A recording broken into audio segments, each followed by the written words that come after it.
Hello everybody and welcome to another Kerbal stream where we do very strange things to our Kerbals and they like it. They don't like it, but we do it to them anyway because that's what we do.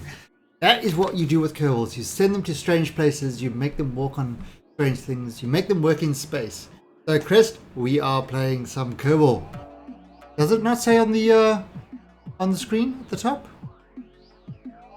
Pretty sure it says the title. I don't know. But it should say the title that we are playing some KSP. Anyway, so what we're gonna do today is yesterday we managed to get all our landers landed to mine fuel for our bubble boy. And today we are gonna fill his ball so he can go home. So let's do that. So let's head over to our Kerbal site, and we are going to head over to Bubble Boy, who is currently floating around Jewel. So we got our refuelers. We got our refuelers. All three refuelers are busy working hard, filling stuff up.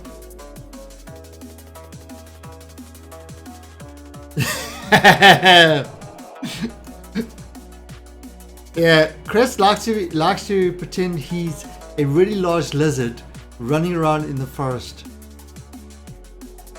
with wood.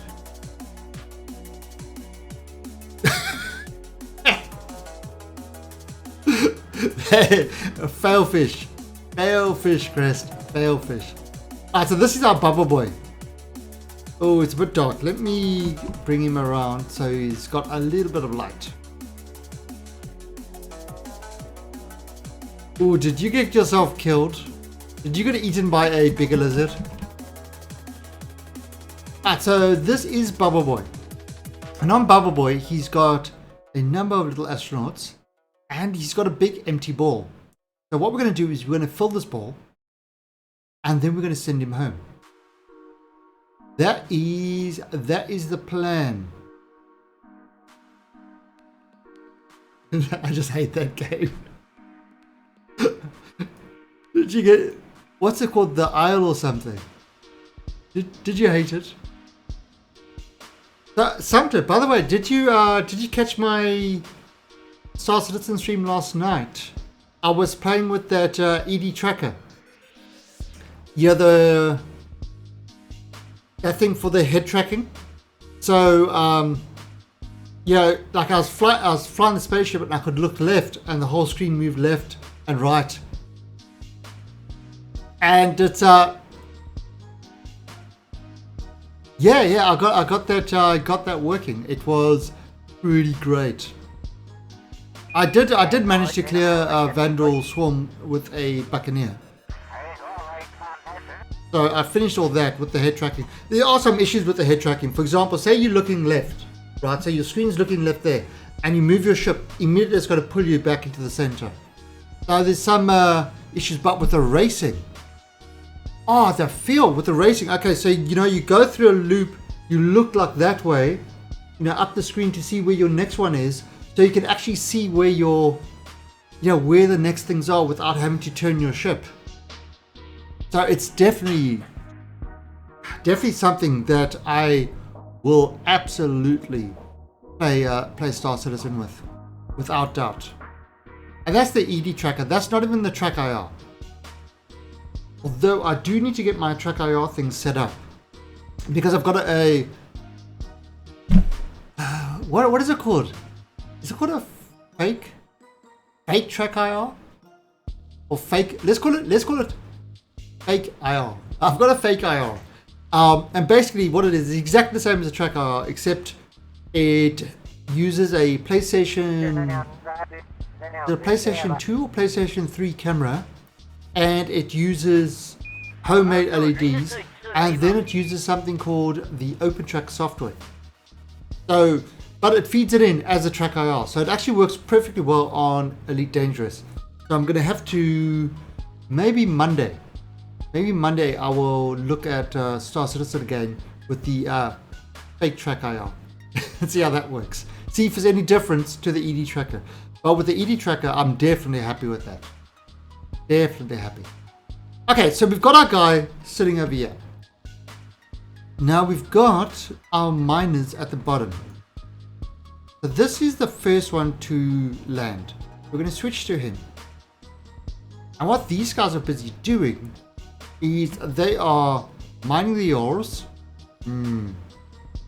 That ore is delicious. It's mining the ore. It's got full of ore, and it's converting the ore into fuel and monoprop. Problem that we have, of course, is because there is no Kerbals on here, the efficiency of this is 5%. It's really, really, really bad. The The miners are okay. I mean, it's mined everything. So the ore is full. But the efficiency in converting it up to liquid fuel is pretty bad. The only thing we can do is just kind of speed this up. So let me F5 this over here. And I wonder if I kind of do a 1,000 times warp.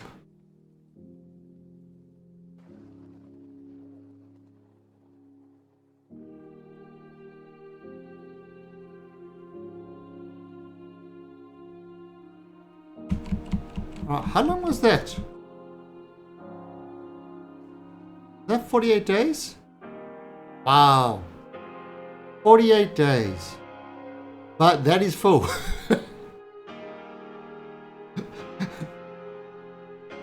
That'll do, little pig. That'll do. Alright, so... I mean, it works. Alright, so what we want to do is we obviously want to take up and get to this target. So what I'm going to do... And let's actually just look at these other ones. Now this other one should be full as well now. How can you not be full? Oh, there you go. Oh, he's almost full. This other one. So it takes time for it to catch up.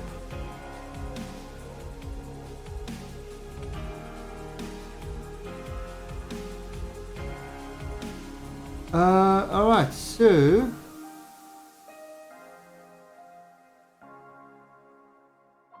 Okay, so this one is still taking its time to fill up. I mean, they landed at different times. They all got a very good ore capacity. But we'll use the one that's filled up first. So we're going to send this guy up. And then of course, once he's filled up, he'll come down and land. And yeah, get some more fuel.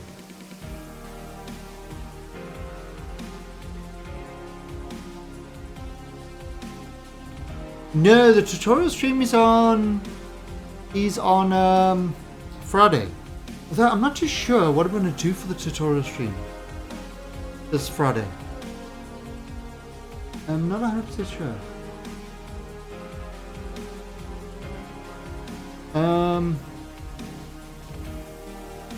Yeah. Definitely not sure what I'm going to do. Anyway. So what we're going to do is we did the mining. We did the mining in the tutorial, in Friday's tutorial. We've pretty much covered everything. Maybe I'll just start a new career, and then kind of go through a new career. Maybe try it in hard mode or something like that. Why did I think it was Friday?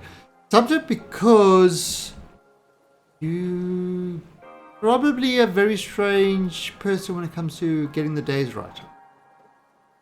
I don't know. I honestly don't know. Why wouldn't you think it's Friday? Well, it's rainy and stormy over here. So that's kind of almost a good reason for it. Alright, so what we're doing is I'm waiting for this to come around. There we go. Okay, so now let's try get up there. So go back here. Let's F5 this. We are going to retract the drills.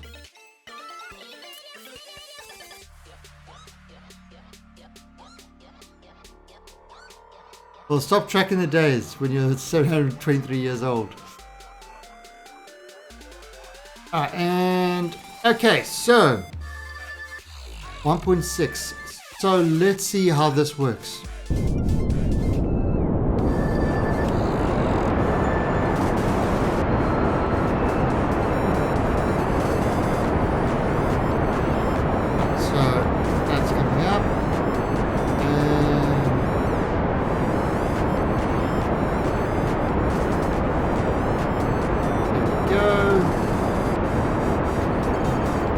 The nuclear reactor is still running.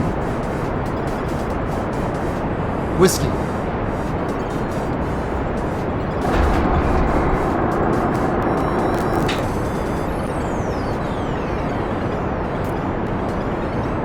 Right, so yeah, we want to get this obviously up to like 50 Ks.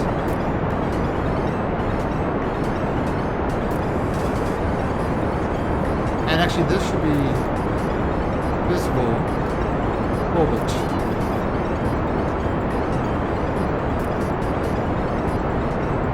Yeah, this is kind of really slow. And look how much fuel that's actually burning.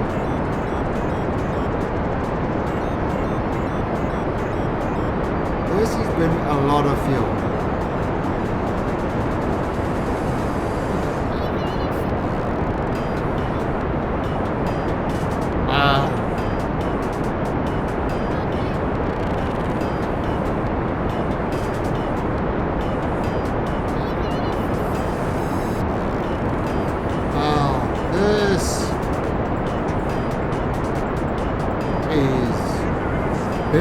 Very slow, and it's really motoring up the fuel.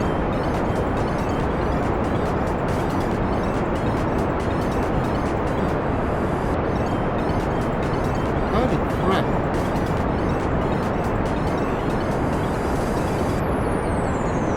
Hey, look at that, 8 kilometers.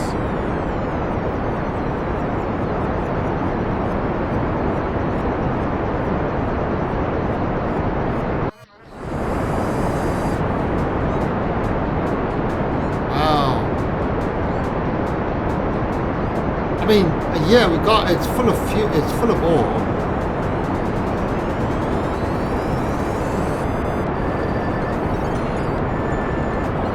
But holy crap, this is not good at all. I think we kind of calculated this completely wrong.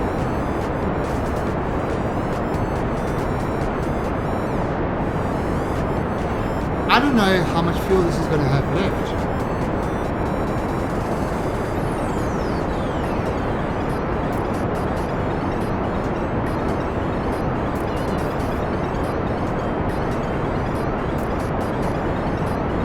I mean, it's getting to that kind of orbital speed.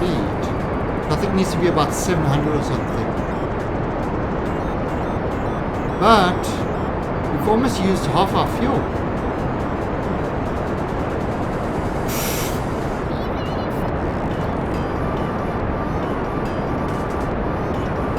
Almost use half our fuel to do that.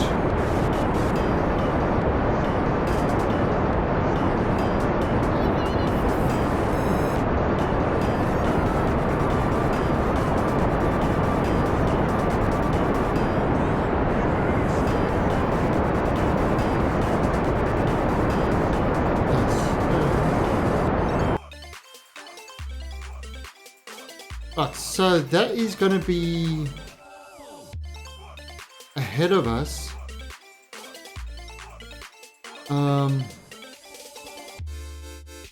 If I do this,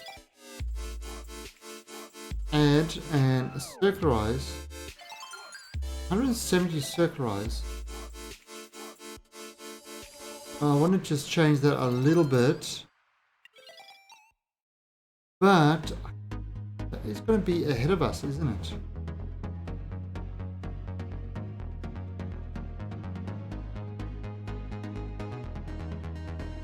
So we need to kind of bring this a little bit lower.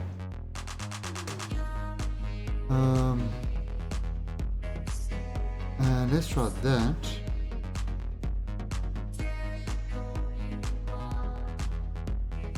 That's better. At 47. That'll be 178. Okay, so 178.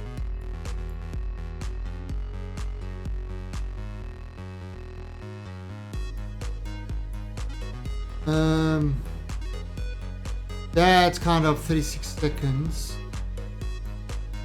So at 18 seconds we are going to burn to get this right. 18 seconds.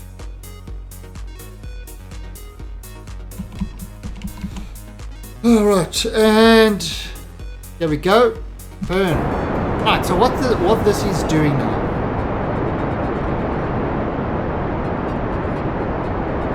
is we are circularizing this, and we are below kind of the bubble boy, and what the reason for being below it is so we can actually catch up to it. Now the next one we're obviously going to change when we actually do the launch, now that we've got an idea.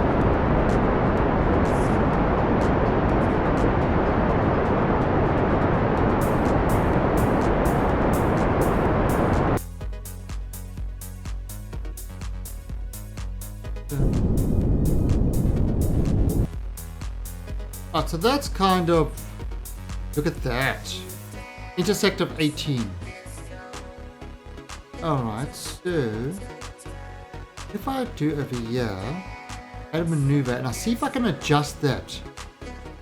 It says 18, but can we adjust this to kind of get much closer? It's 8.5.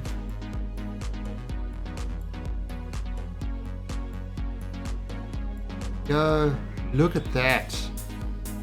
All adjustment there, and we'll hit there at 0.9. Oh, yeah. The landing, we've landed 3 of them. But Gilpo, what an effort. What an effort to do the landing. However, coming back, taking off, pretty much used up all our fuel. So it's not working too well.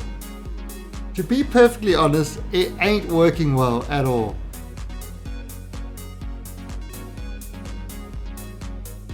But we'll see what happens, because they're still with the ore tanks are absolutely filled. So maybe that's going to give it more. I mean, it's carrying a lot of weight at the moment. Alright, so what we're going to do is we've got a 2-second burn, and that will make them meet up at 0.9 over there. Which, I mean, can't really get much better than that. Well, you can. You can get 0.01. But I mean, 0.9 is not bad.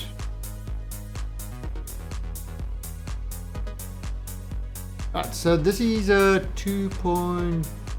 About a second before.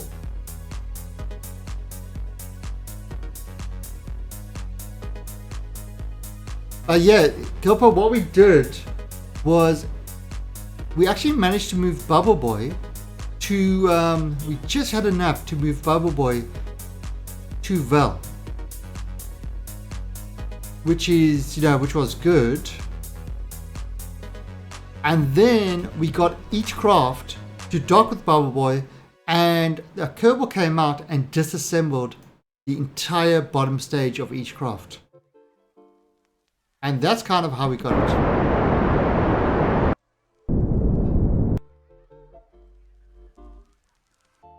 Done. What have we done? Oh, we've done a thing. We've done a thing. Look at that. Now, I could possibly move this guy into a lower orbit, which will make it easier for the rockets to work. And that's pretty much how we solved the clipping issue. Is we got the Kerbals to disassemble the craft. Yeah, we rescued. So actually, right. So this is what happened.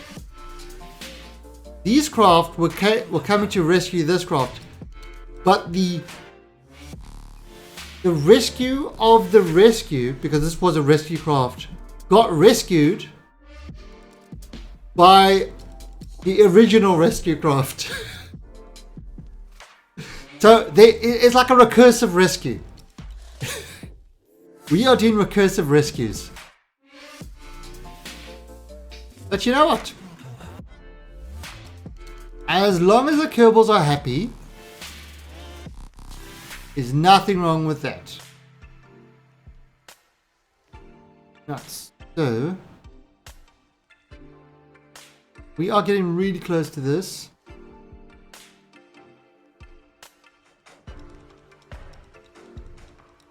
$21. It's getting, we're just looking at the instruments because what we want to do, obviously, is we're going to have to do that whole docking thing for it. And the docking thing is always a pain with this particular craft because there's no real docking. If there's no rescue needed, something went wrong. Correct. The whole idea of Kerbal Space Program is it's a rescue simulator. People call it a space simulator. No, they're wrong. It is a rescue simulator. It's the, what to do with those oh shit moments.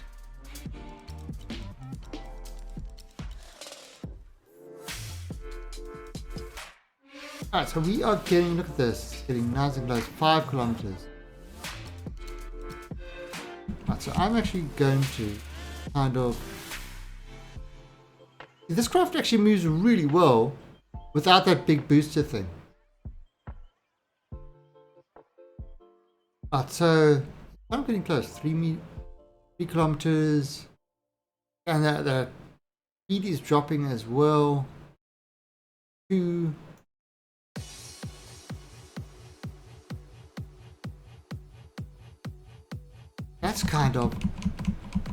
That's pretty awesome. Let's actually do it in here. So if I go M, there we go. And F4, I arm this and I'm going to control from here. Alright, so he's 1.7 kilometers away, 1.6. And you can see it's shifting. So what I'm going to do is I'm going to push him right onto that target.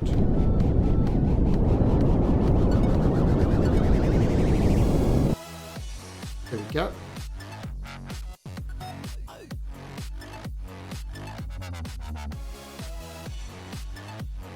Right, so we are now still heading towards that. At 5.7, it's not fast. Ideally what we want to do is we want to dock this part onto, we want to grab hold of the ball.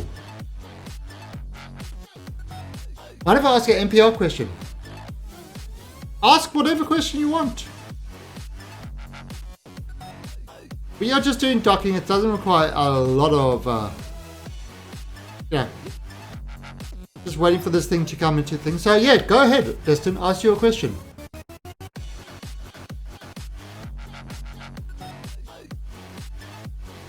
Right, so what I'm going to do is I'm just going to kind of move this. Actually, is my chat even on? Is my chat on? I don't know if I have my chat on. Oops. Let me just... Oh, there you go. Rainbow... Ah, there you go. Rainbow Dash.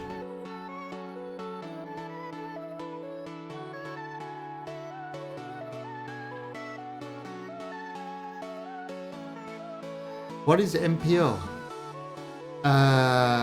Monopropellant in liquid form? Multiplayer laboratories?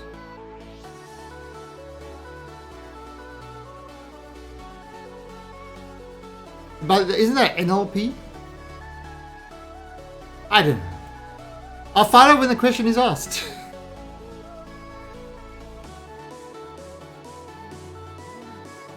So you see, now we're getting nice and close. Look at that. Right, getting right into Bub Boy. It is going a little bit to the side, which is fine.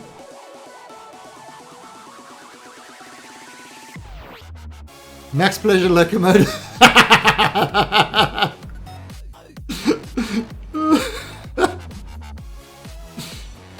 Awesome.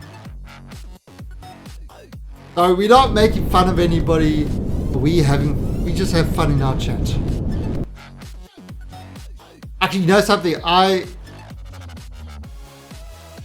was think I've said it before, I was in the IT industry, and the amount of acronyms, it's like you go to a meeting and people have all these conversations with just as literally it's an acronym after acronym after acronym after acronym, and it's like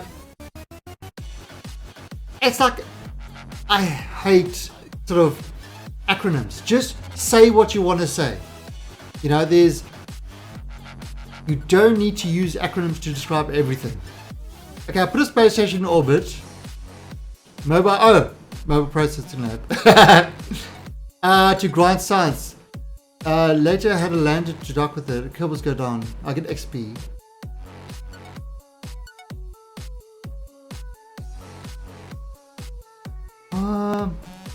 Get XP, but upon doing that, one of the crew, she didn't get any credit. Oh yeah, it's your Kerbals get credits. They get experience based on what they do. If they just sit in a lab, the only time they'll get experience, I think, is for getting up to that lab. And because they're not doing anything, but staying in the lab and studying, I don't think they get experience.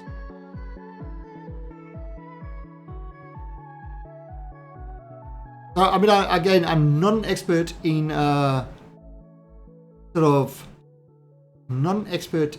in the career side, and getting experience. But I believe the Kerbals only get experience when they actually do something.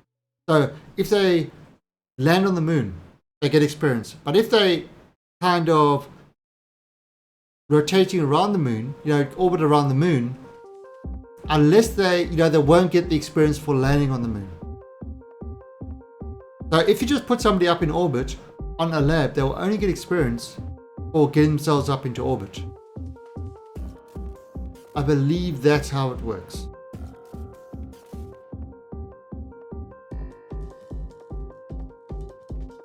So let's slow this right down.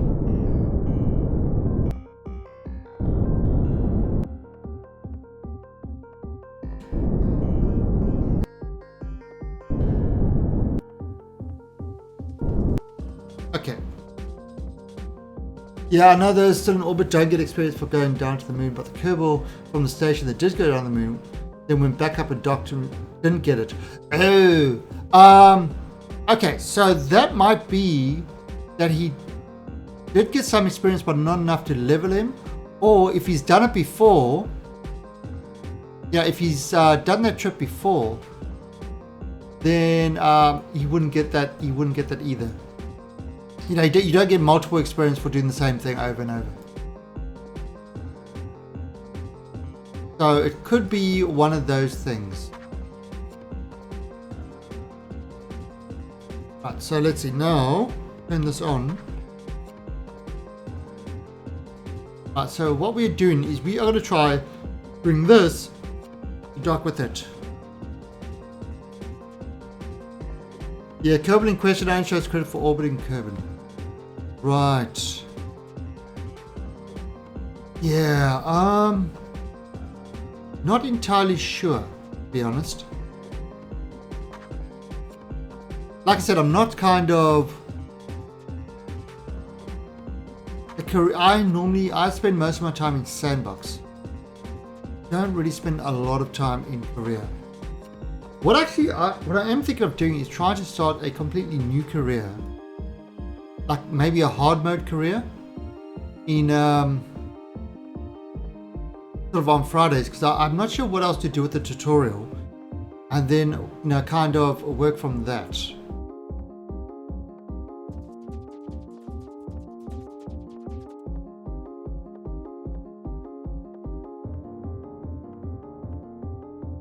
I mean, there are definitely a lot of bugs in Kerbal. It's not a bug-free product by any means. I mean, I know, like for example, what do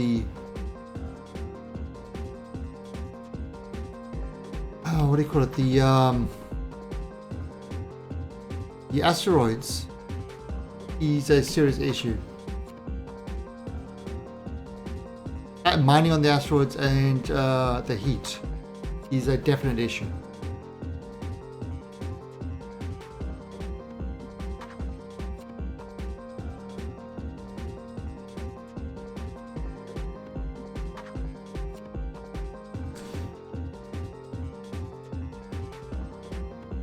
Look at him, he's getting nice and close. Right,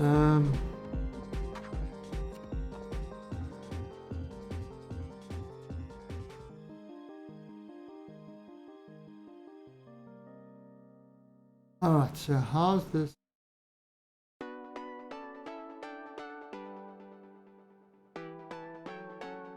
Oh, I really don't have a lot of fuel left. Kind of scary. Again, it's not going to be too much of an issue, really. Right, so, bring that across.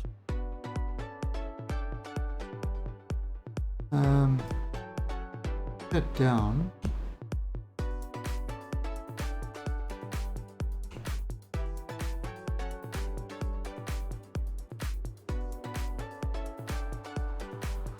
And it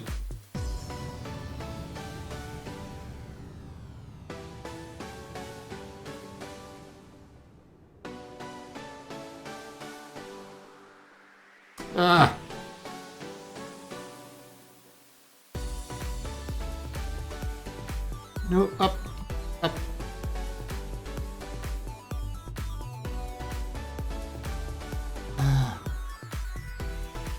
Up. Yeah, up.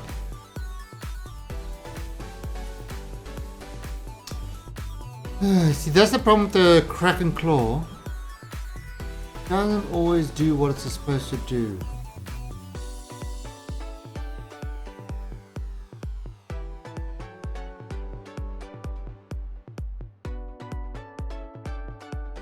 Oh no, come back here, back. Two.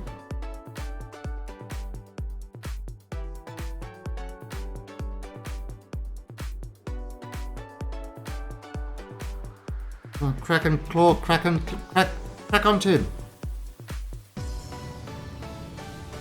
Oh!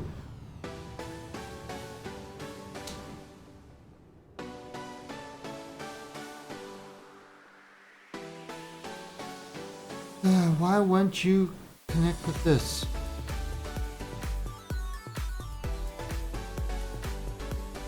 Come on.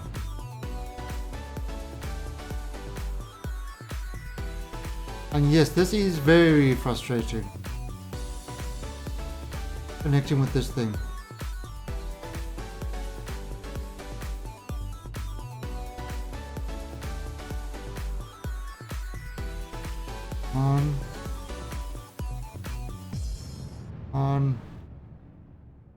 Onto him. Grab onto him. You can do it. No!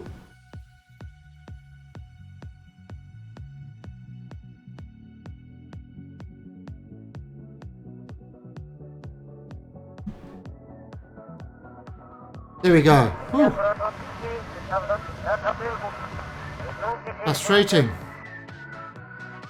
Okay, there we go. So now this is docked with this. Okay, so let's look at this now. Alright, so the liquid fuel and monopropellant load is increasing up. Okay, so also what's the problem that we've also got now is that's 1,200. So, oh, not those. Come back. There we go, those.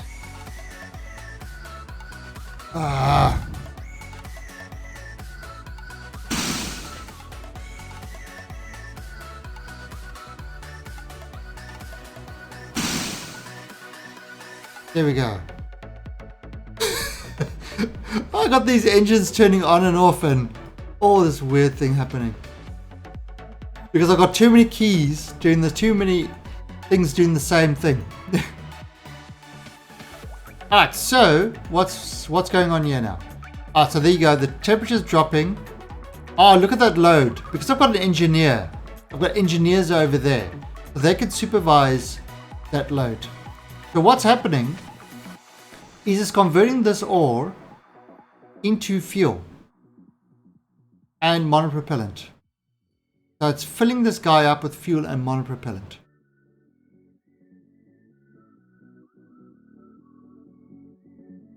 In fact, what I'm going to do is I don't need to fill this up with monopropellant because there's plenty of monopropellant on here. In fact, what I could... Yeah, I don't need to do the monopropellant. This guy's... Oh yeah, monopropellant is fine. We just need to do the fuel. So he's kind of just filling this thing with fuel.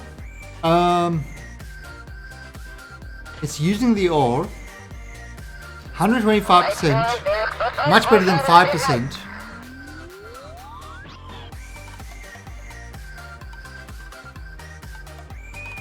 Yeah, well, okay, so Gilpo, about returning to Kerbin for credit, I think the space lab, the lab actually, I think the lab fixes that, so they don't need to return to Kerbal for credit. So that's why the lab, you can train your guys. But I mean, I know it used to be that you could go straight to the lab for it. I wonder if there's any, you know, like there's the X science, which tells you kind of what science you've got and stuff like that. I wonder if there's anything like that for Kerbal to tell you what training they've done or what they haven't done. So in other words, has this Kerbal been to the moon? Has this Kerbal got, you know, sort of all the experience that the Kerbal can get? I wonder if there's anything like that. That's an interesting, that would be an interesting mod, you know, to have that sort of thing available. Alright, so basically this is going to be using this ore and converting this ore into fuel. So I'm going to F5 this and we are going to kind of push this across.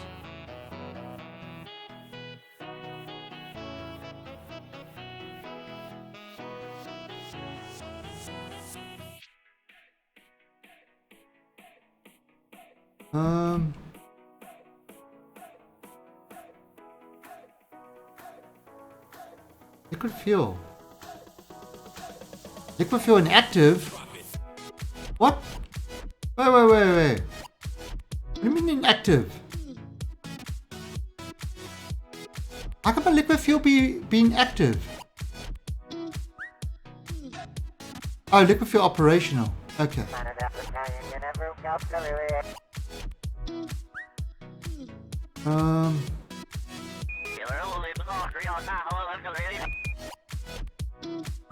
Although my ore isn't going down, I'm not sure why that is.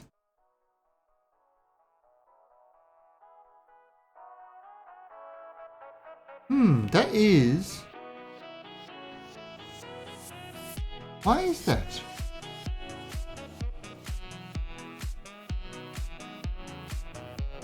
Liquid fuel oxygen. Why is it not?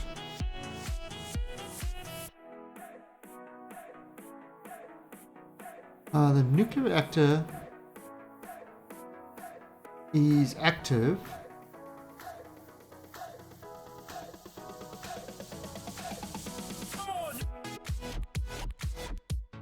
Oh, right.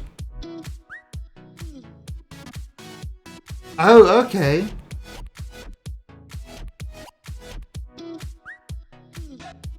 Yeah, like I said, I mean, I'm not too much of a career player, so things like the XP and that I haven't spent a lot of time on.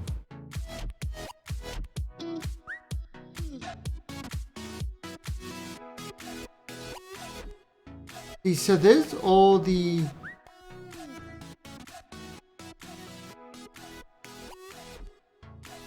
Wait a second.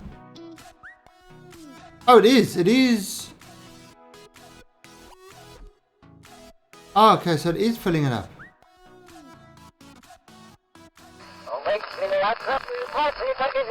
Oh, it is filling it up. Alright. Yeah, it's just doing it really slowly. The conversion process is really slow. Is Bubble Boy... Bubble Boy is named Bubble Boy. Bubba. Bubba. Nickname for this ship is Bubba. So Bubba is busy being Bubbalicious. I wonder if I can get... Here's John Travolta. I wonder if I can set up another one. If I were invoke the Kraken, if I try to get another one to dock to this.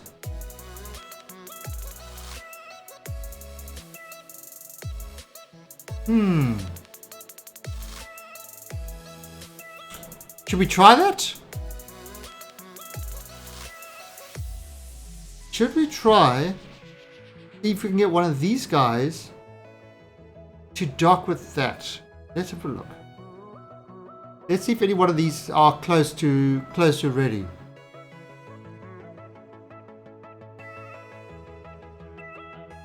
I mean, there's a reason this is called the Kraken Claw. So this needs still a little bit of extra fuel. So what we're going to do is kind of let this...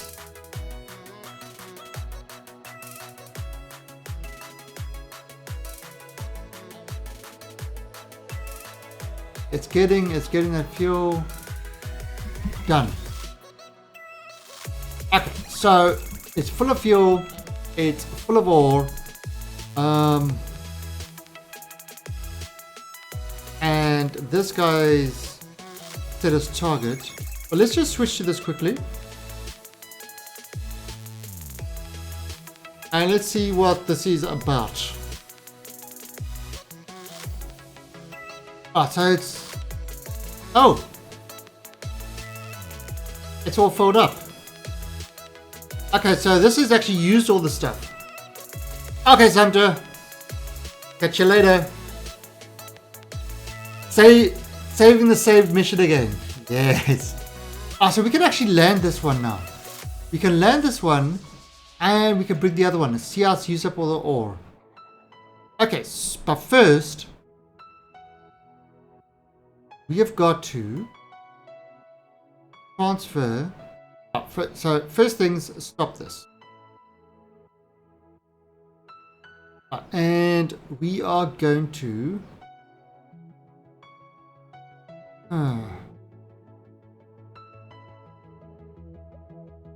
Okay, that's a bit... that is a bit annoying. I don't know how much fuel I'm going to have left in here. Let's have a look. Let's take these guys.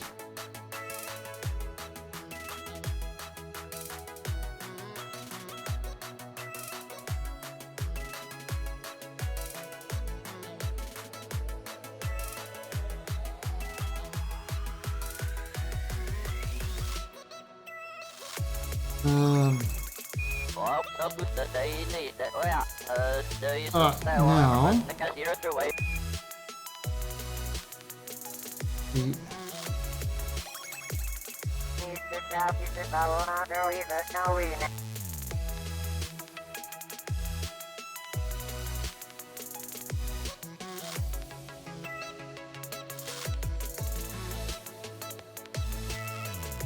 okay, there, and that one. So I'm just kind of filling up those. So I want the bottom ones to have the fuel, because we worked out would be enough. What did we work out yesterday? We need at least about 1400. Yeah, we need at least, let's call it 1500 delta V left in the craft.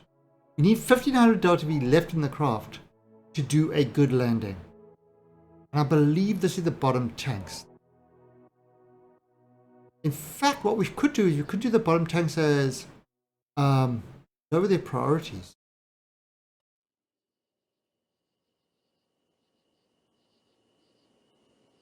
Okay, so we're filling these bottom tanks up.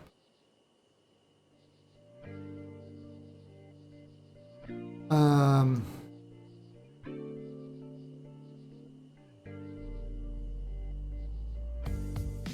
let's see, that one's kind of got half. So let's take this one, this one, this one, and this one. Then take that guy, and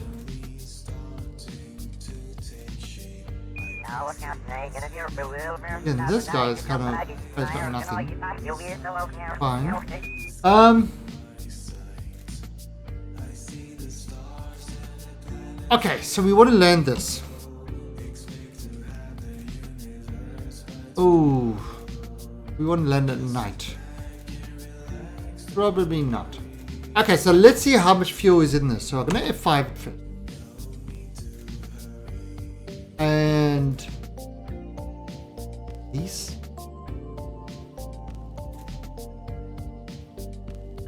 So this one's got now 2,600. This one's got 1,500. Just enough. Literally just enough.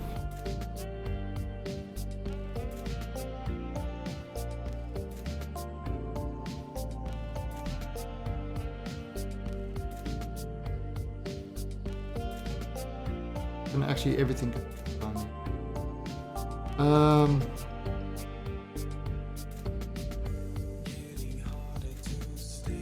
it's got the nuclear reactor on now, so it doesn't actually need the... Alright, so 1,500, that's actually just enough to land.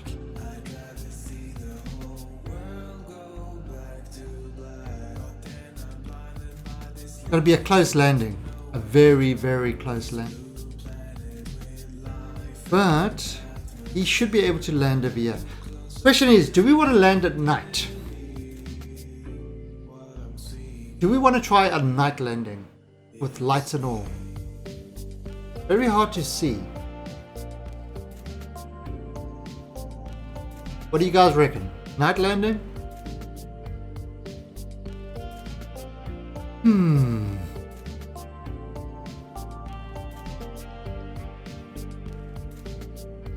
I'm game.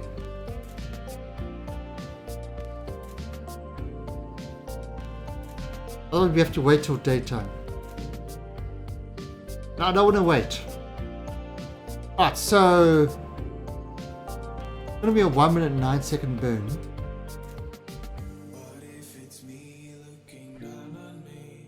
So let's have a look here.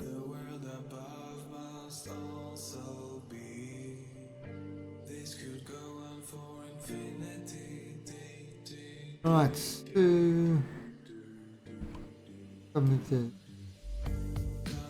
okay. So I definitely want to land in the same area.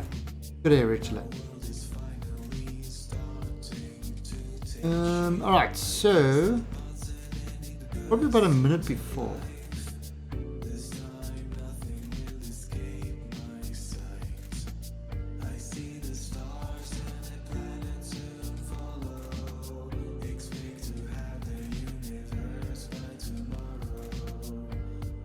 No landing lights, need add-on robo-lander.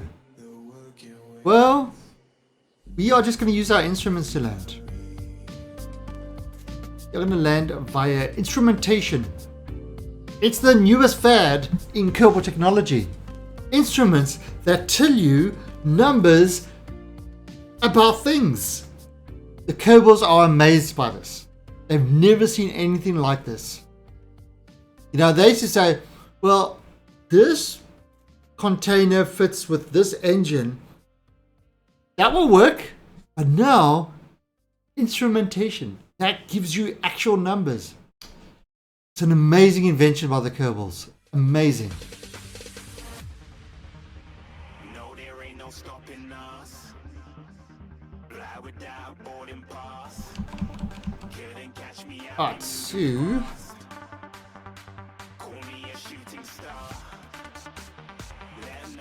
alright, let's F5 this. Now this could go horribly wrong. The chance of it going horribly wrong is incredibly high. Right, so we're on the horizon.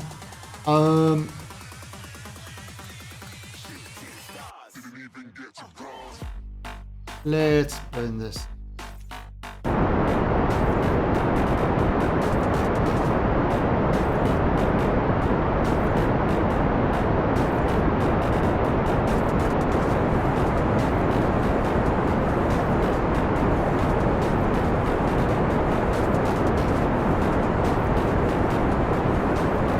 Now we can actually remove this, then we don't need it.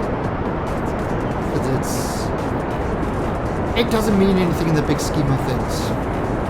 Like we've got these guys there to kind of indicate, you know, where we want to land approximately.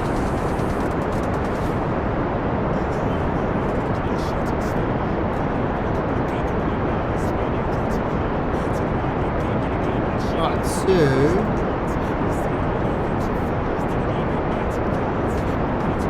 where's it going?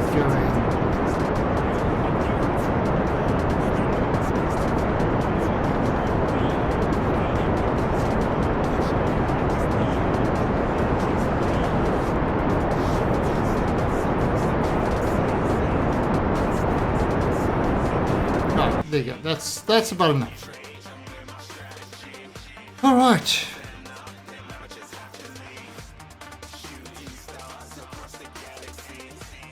Alright, now let's look at this.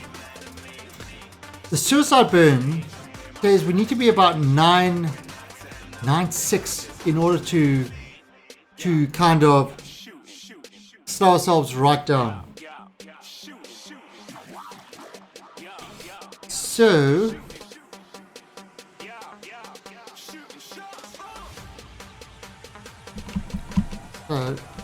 let's have a look.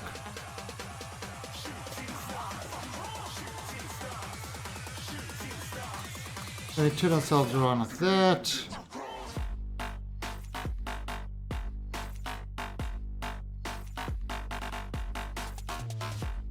Okay. Now it says in 17 minutes. When we're at like that height to do the suicide burn. And that says in 30 kilometers time. It's a 440 suicide burn, which will leave us with about 300 extra delta V.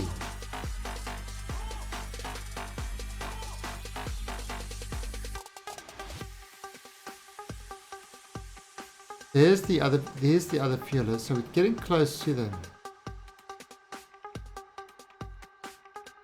Alright, so 4,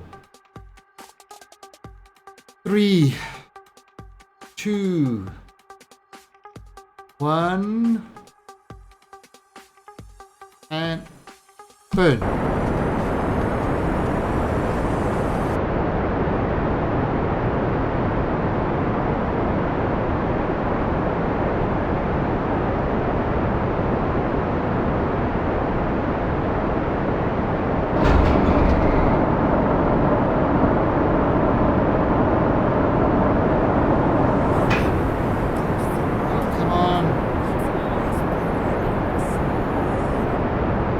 Oh shit.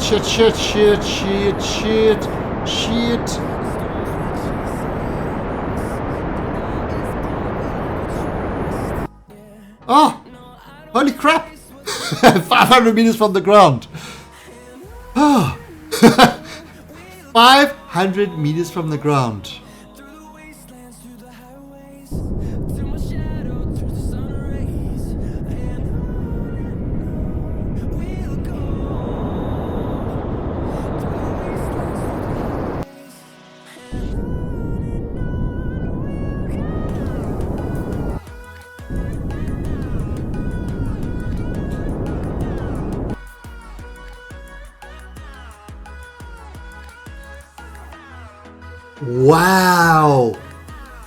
Wow! We had 1,500 delta V in the tank. We've now got 248 left. Holy crap!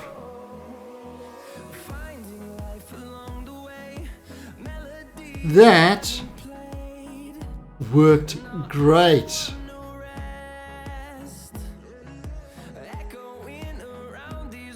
that were night landing, so it was really kind of. Whew. Start the harvesters.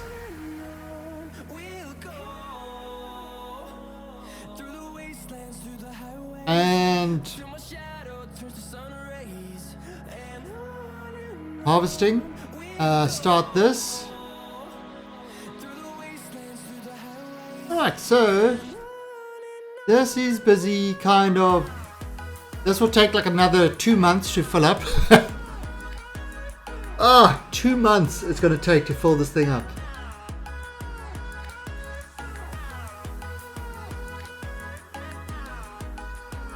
About 50 days.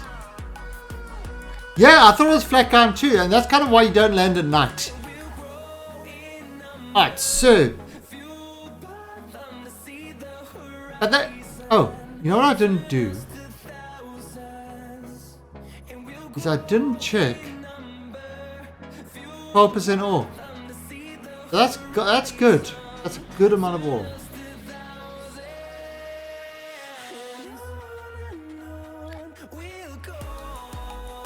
And that's pretty steep ground, actually. 2 months, I can get to ore by then. Alright, so then we are going to take this guy. And this guy's ready to go. And literally that's kind of what this is. It's a matter of. Right, so we can actually retract these.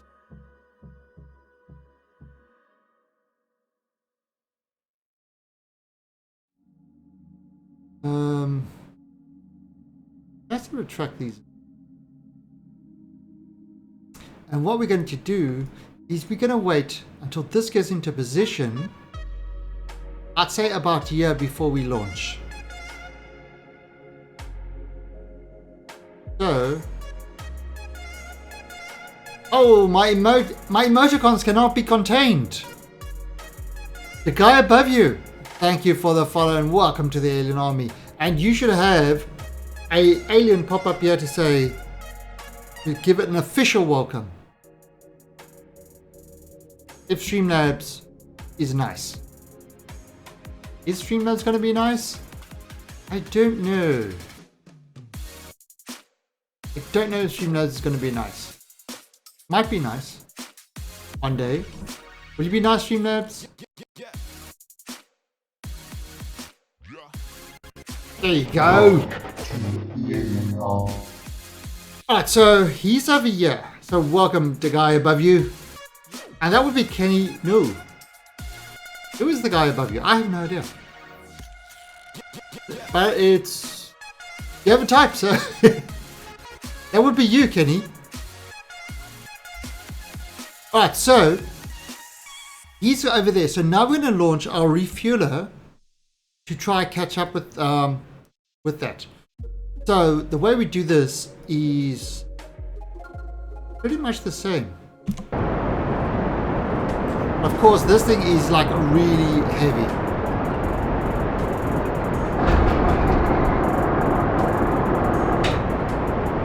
And then we turn east.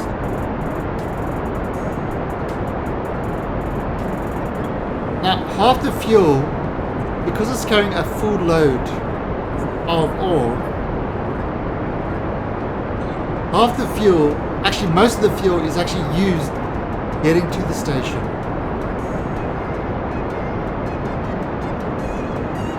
And literally this needs to go up to 50. Now we could, I'm thinking I might drop the other one down to 30 kilometers.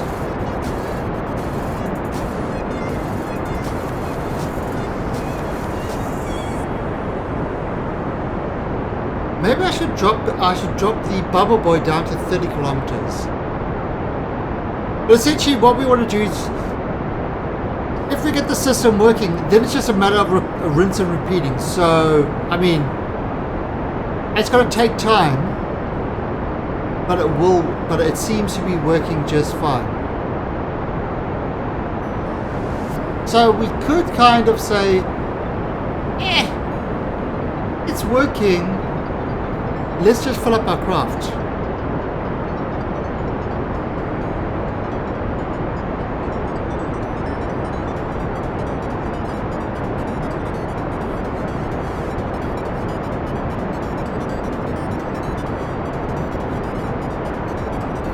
Yeah, I mean, it's actually, the system is working. Our fuelers are there, and because there's 3, it's kind of like one's coming up all the time. When this one's done, the next one can come up.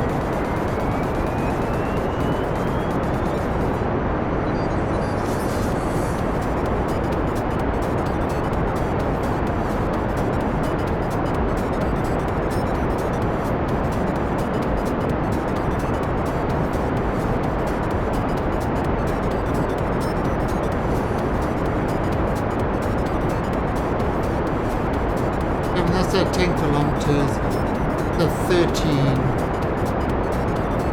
I mean, look how it's just absolutely munching up the field.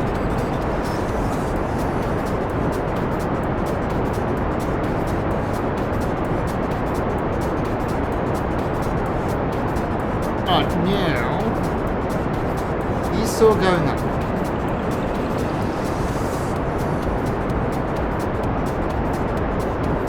And it wants to go home. It's taking this ball and it's going home. That's the whole point of the rescue. We are leaving some Kerbals. We're definitely leaving some Kerbals in there, but Crypto Fantasy was stuck on an island on Lathe. He left his stove on, right? So obviously that is bringing down the entire Kerbal's energy. Kerbin does not have enough energy to support Crypto's stove from his apartment. But what we had to do is we had to build a mission to go save Crypto from, from Lathe, so that he could come back. Wow, I totally got that wrong. Yeah, so he could come back and turn his stove off.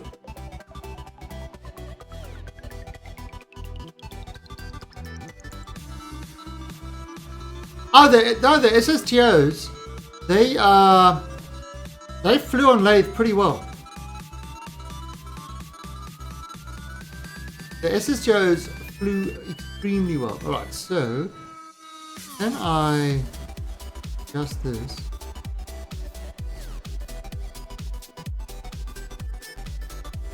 Let's just come with that. Okay, yeah,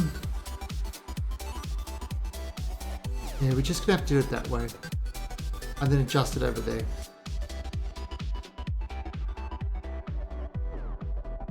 So yeah, so Crypto Fantasy leaving his stove on in his apartment before he went on a mission to Jewel was literally brought down the whole electrical grid of Kerbin. So what they decided to do is build a craft to actually rescue Crypto from Lathe, from his island on Lathe, and bring him back to Kerbin so that he could turn his stove off and life on Kerbin could go back to normal. It's one guy, one Kerbal destroying the entire economy of Kerbin. It is a terrible, terrible tragedy. And the Kerbals have learned from this, that they need to actually send refuelers to planets before they actually go there. That's what they've learned. Yeah, and because it will save time to do the rescue missions.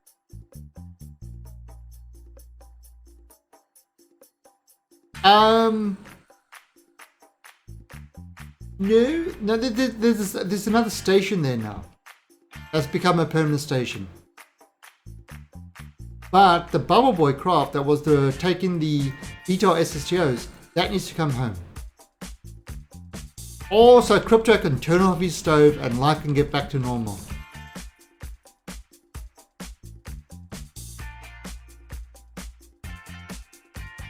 Yep. Yep. Literally, they don't have enough power to use the internet anymore. He completely destroyed the Kerbal way of life. And so, any of you who said Crypto Fantasy is harmless, it's a lie. He is not harmless. He's a destroyer of Kerbal.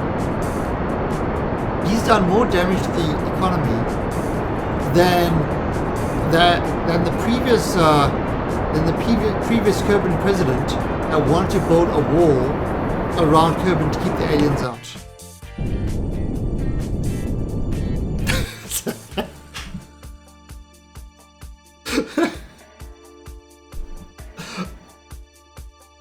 Oh, I couldn't let that one go.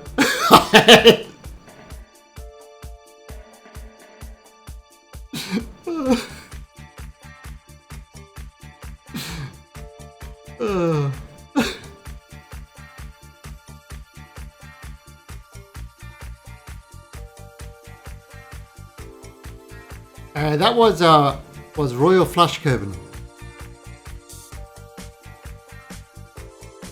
Royal Flush Kerbin, one of their worst presidents they've had. Didn't listen to anybody, just did his own thing. Alright, so that's going to bring that there, but what's going to happen there? That's still kind of far away. But if we kind of that,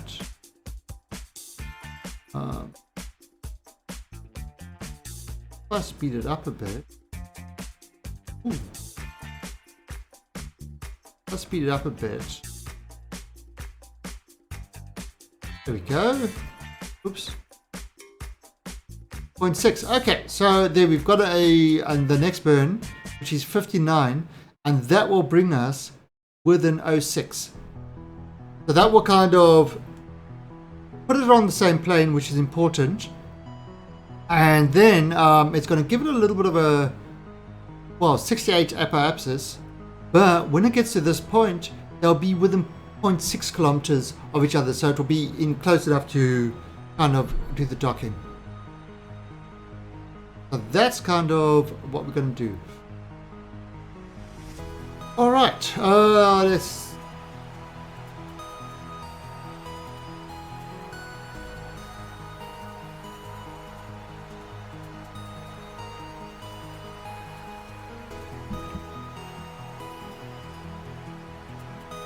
But this is what happens when they select their astronauts by having a show called The Astronaut, where they get like 12 astronauts and they make them do various tasks, and then each week an astronaut gets fired, and Crypto was the one that won. He won the astronaut. So they sent him up. But of course, you can see that was a complete and utter failure. Didn't prepare him at all, for being an astronaut. Or a Kerbinout, should I say.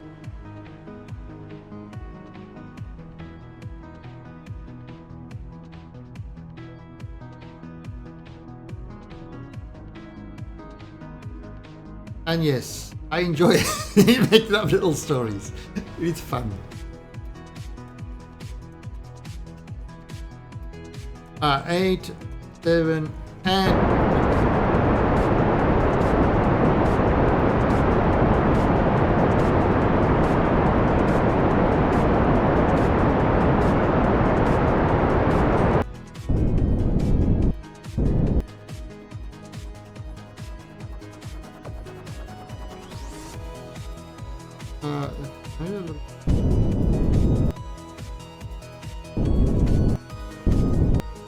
Oh, there you go, 0.3. Oh, lovely, lovely jubbly.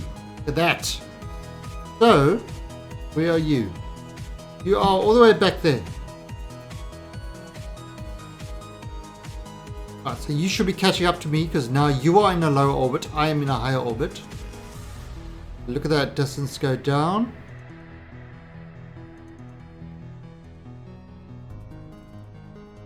Oh, there's Hammer Asteroid. It's the moon around Lathe. We created our own moon. Global technology has gone to the point where they actually manufactured a moon around Lathe. Right, so look at that, coming 10, 8.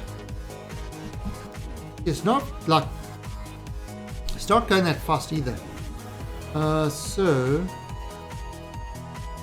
let's move this rig to slow down. Okay, so we are getting close to this. And we are within fitting distance. There we go.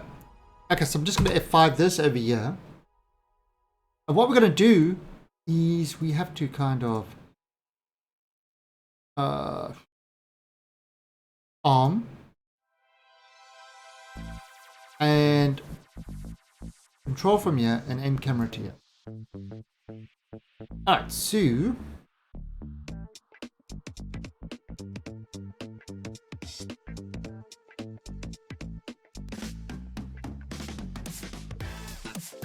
alright, so let's see, we are now 1 kilometer away, going at 13. You see kind of it's getting closer.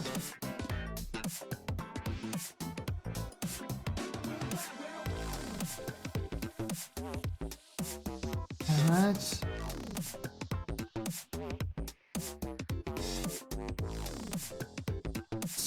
So I can probably start slow myself down.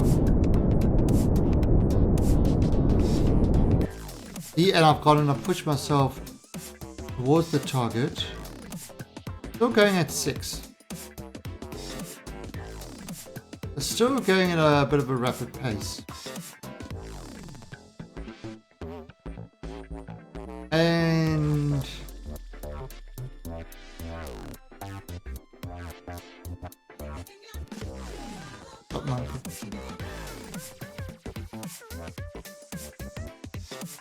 right, so we're still kind of, heading towards it at 6 meters per second.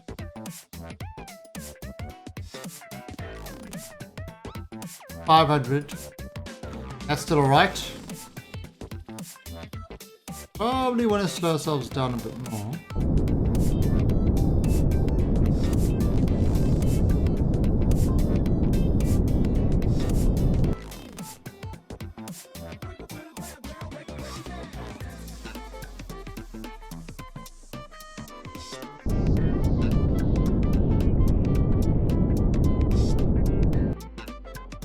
Alright, so that's kind of less than a... Oh, alright, so that's looking good. I mean, I could...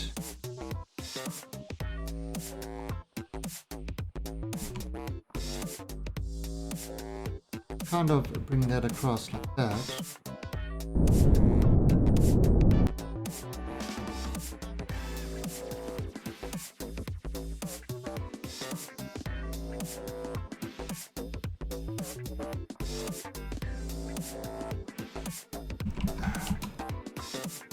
You know what I'm gonna do? I mean, it's a bit far away, but we could still just do it like this. And kind of, there you go, make it faster.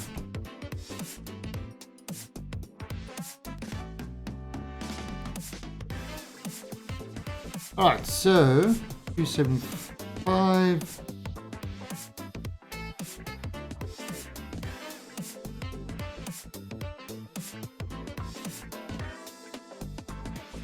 $200.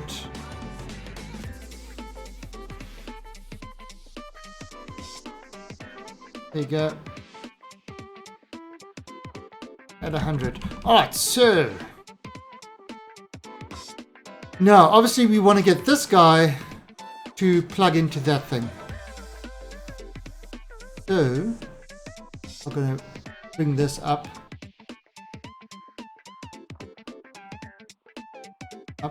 That.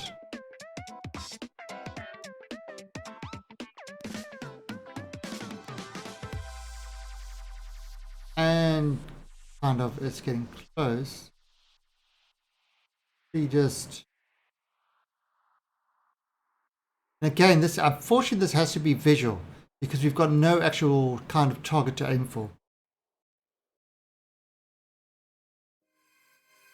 Kind of up like that. It doesn't slip underneath.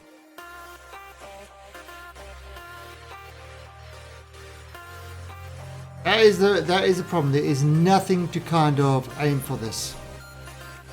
I am working completely on a visual level.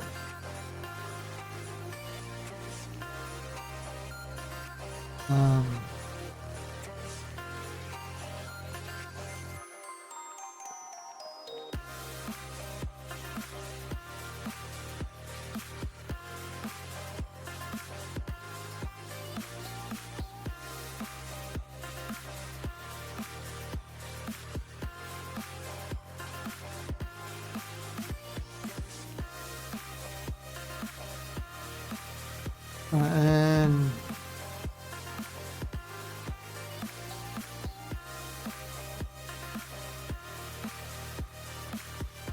at about 5. If that's any good. That's coming. That looks like it's going to be a good connection. I hope.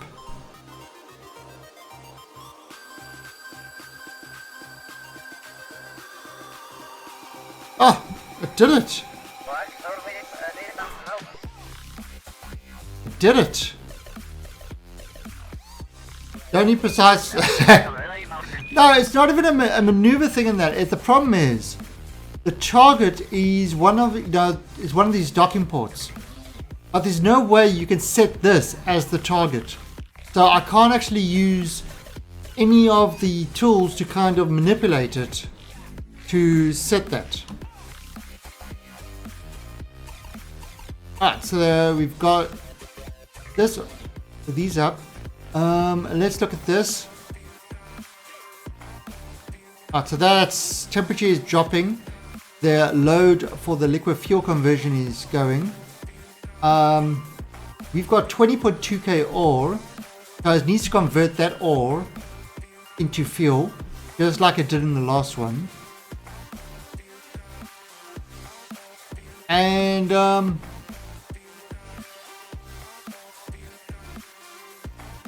125%.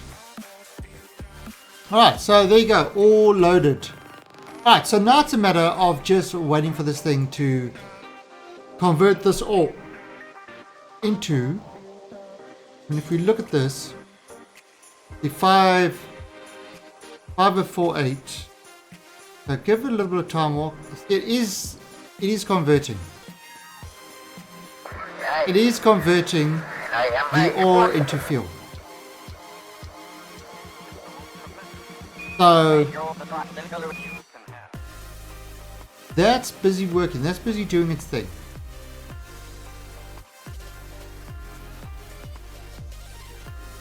Right, so now we would go and we would look at the one.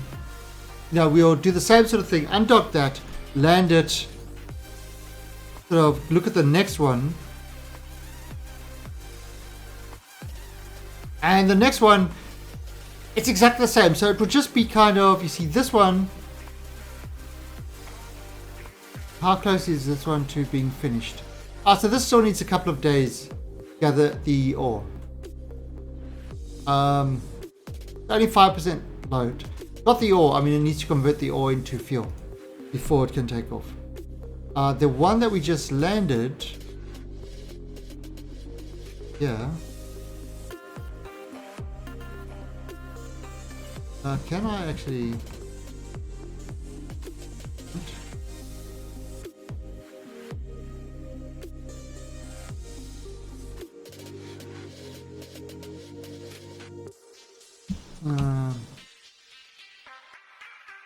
So this is the one that we just landed. We just landed 3, so we got. And this is, yeah. So this guy is also now, he's just started, and he needs time to refuel himself. They see he's still gathering ore and converting fuel and stuff like that. So he's working overtime. The other one's not finished. Yeah, I could lower Bubble Boy's orbit to do it. Of course, what we could say, if we could say, all right, so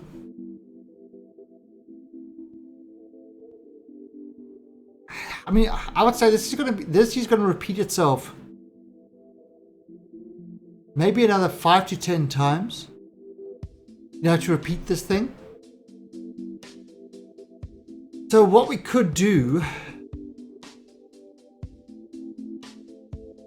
we could just say, yeah, screw it, and let's say that we've filled this thing up. Because the method is working. The method is working, it's slow, it's laborious. But I mean, I could always just hyper edit the fuel in. You know, just to save us kind of the time and start sending this guy back to Kerbin. I mean, it's a simple process now. See, it's getting its fuel. It's getting its fuel and everything back. That's a really simple process. It's working just fine. Some of these guys are filled.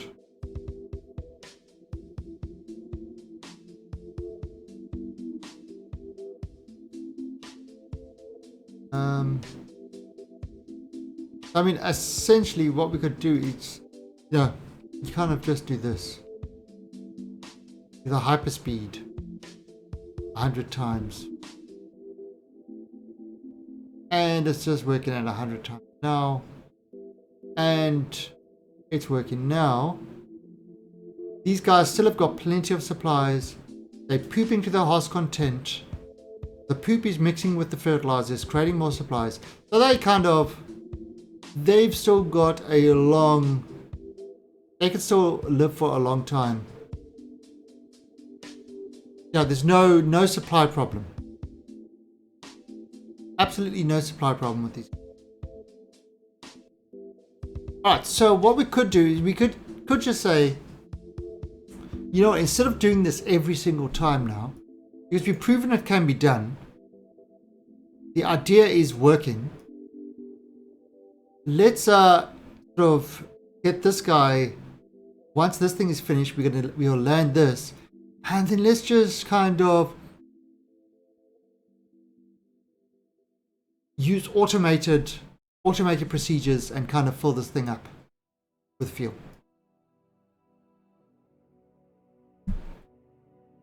And so this, you know, this whole tank would kind of be filled with fuel. So we could do it that way. And then this thing is ready to go home. So yeah, it's a little bit of a time saver, but I mean, it's kind of, it will save from watching this thing go up and fill, time warp constantly, you know, watching little bars go down, little bars go up. I mean, and yes, we could definitely lower this orbit and that would make it easier. No, nothing kind of out of the ordinary of that. So that's what I think I might just do. Once this one is finished, we'll land this guy again, because these guys are automated things. They've got no, yeah, they don't need to. They're not coming back home. They are going to stay there, and they might as well refill themselves for the next craft that comes along. We've actually got a good refueling system. Get to Val, refuel, and then go back. And you don't need docking ports or anything like that, because they will just attach to you with the Kraken Claw. That's a fairly good system. I'm happy with it.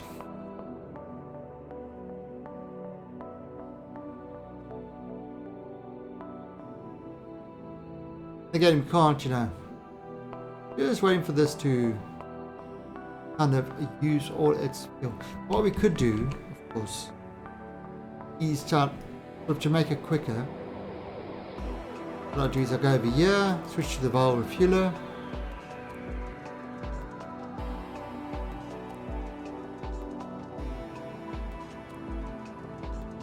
He's still getting fuel, so kind of 100,000, 3,000. You can kind of see the fuel coming up.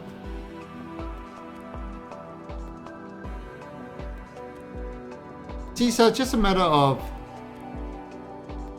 waiting a few months.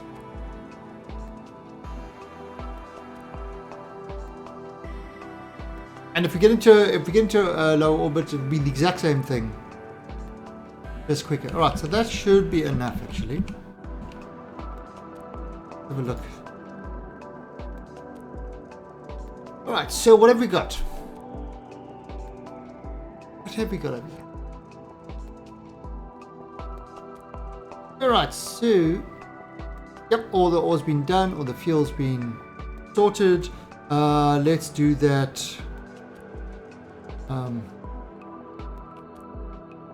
Okay, and now go.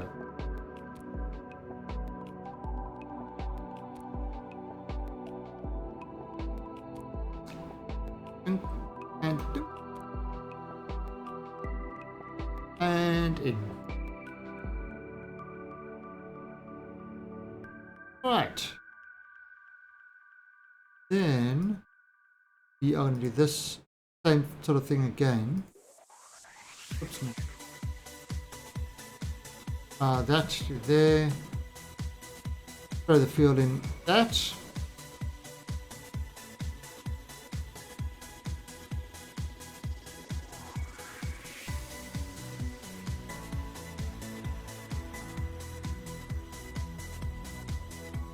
That there.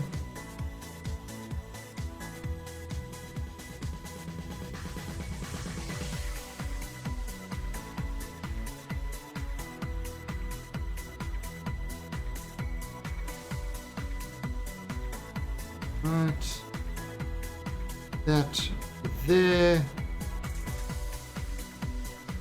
So this is what we did with the other one. I just move the fuel around.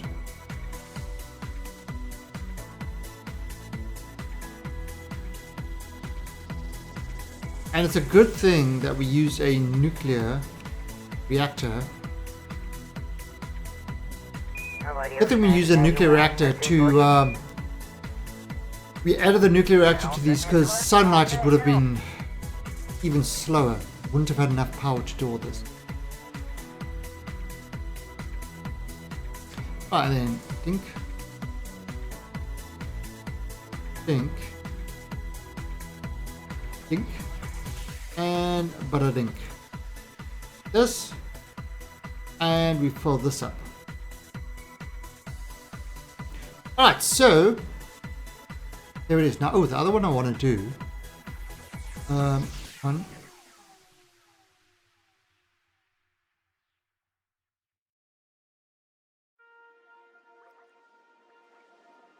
Five.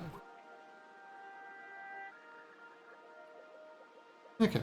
So just make sure that those are filled. Alright, not that it really needs a lot of that there, but I mean that's to fill up these guys. Alright, so so F5, save, and release, and disarm, and pull this away. So this is 1,500.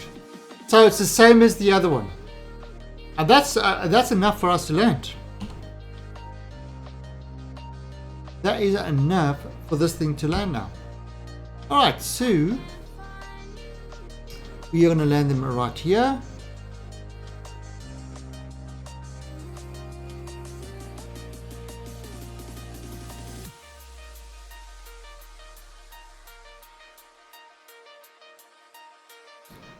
Right, so that's kind of good enough. And maybe let's do that. Alright, so that's in 8 minutes time.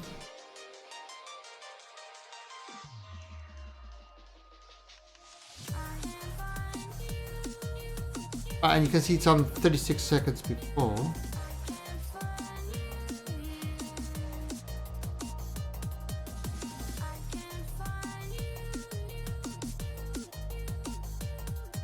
Right, and let's just F5 this. Bring it down to here. And wait a little bit.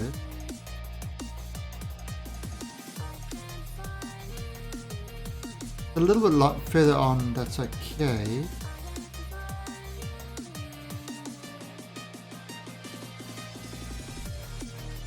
Yeah, that works. Okay, so over here. Alright, now full power. I remove that, we don't need that anymore.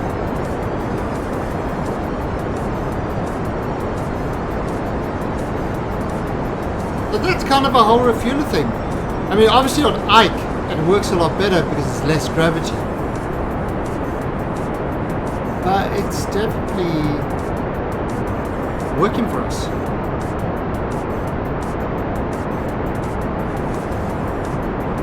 Got no ore left.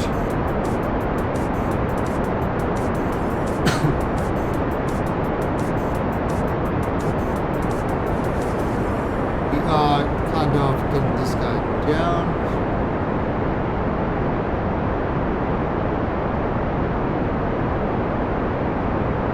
I'm going to use that suicide burn thing again, which actually worked really well. Quite surprised how well that worked.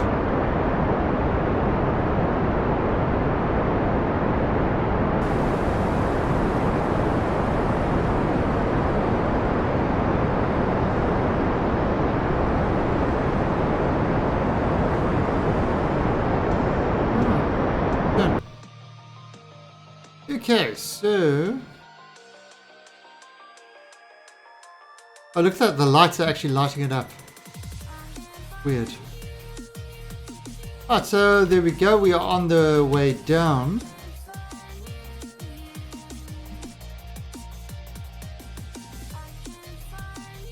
So, in 33 kilometers time, we will apply 460 delta V, which will pretty much bring us almost to a stop.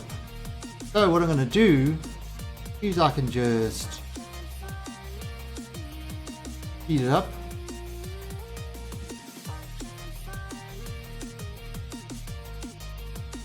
I can't warp anymore.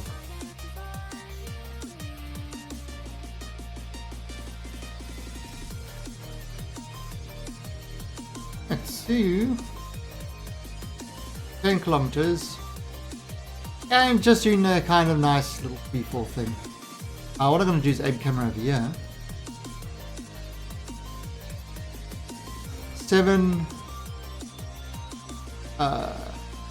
6.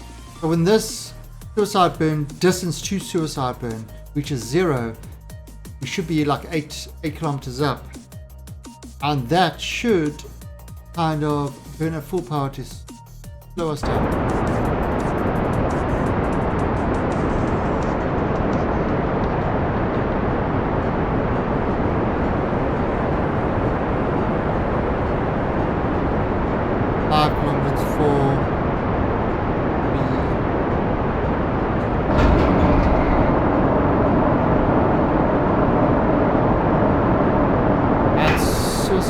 Is absolutely awesome sauce.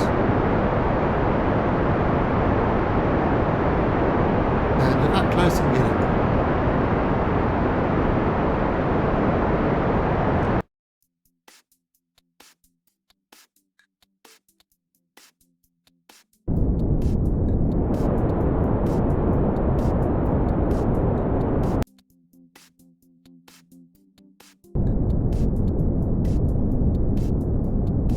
Meters above now.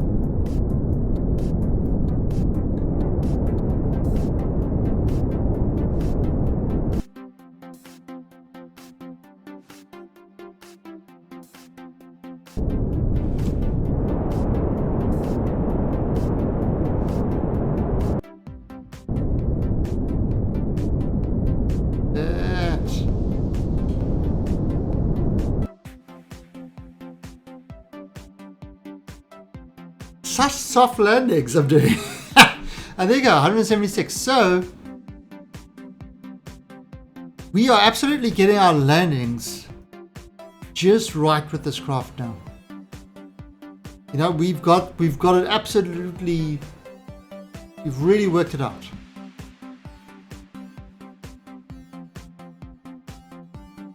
Now if where's this thing? Have a look over here. 12.09% ore, so still in a good ore spot. Start surface harvester.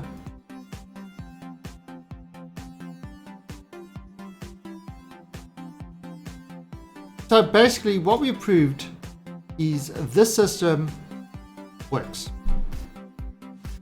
Yeah, this system absolutely works. This thing is going to refuel the tanks. You know, the temperature is getting up there. We're getting ore. So given enough time, it's going to fill up, and Bubble Boy, switch to this now. We have currently got, I think we need about 3,500. That. We need about 3,500 to get back to Kerbin.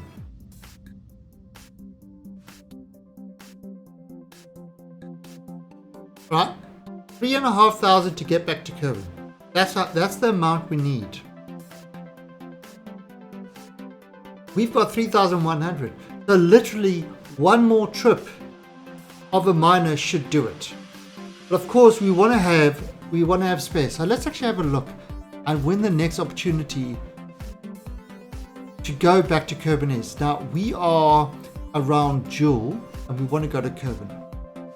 We are not 100 kilometers around Jewel. We are in fact 37,152. 37,000. Let's take 37,200. And let's do a plot.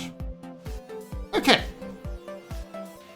Total delta V 3,500. Ejection delta V 1,532. So that's kind of what we need to get there. And in fact we can leave right now. We literally can leave right now and get back to Kerbin.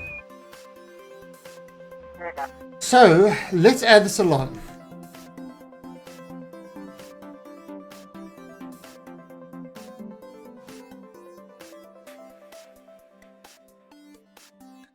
Alright, now this is going to be a kind of interesting one. Because it's going to be an interesting one to do.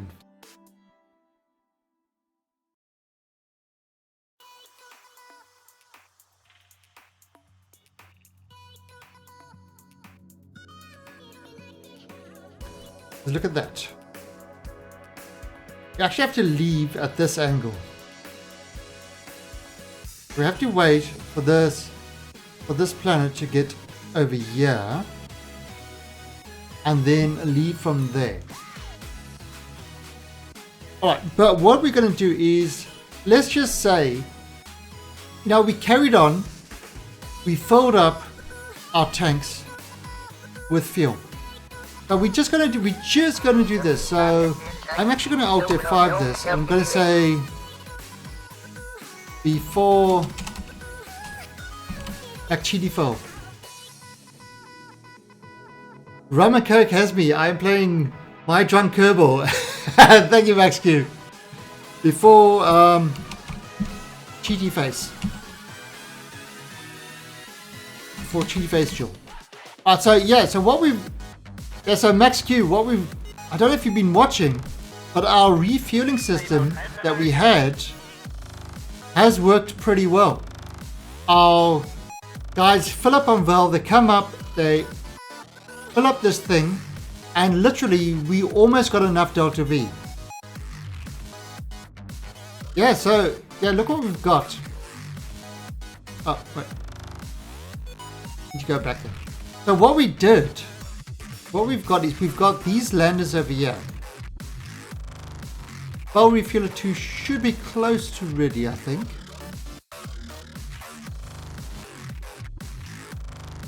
How's he doing?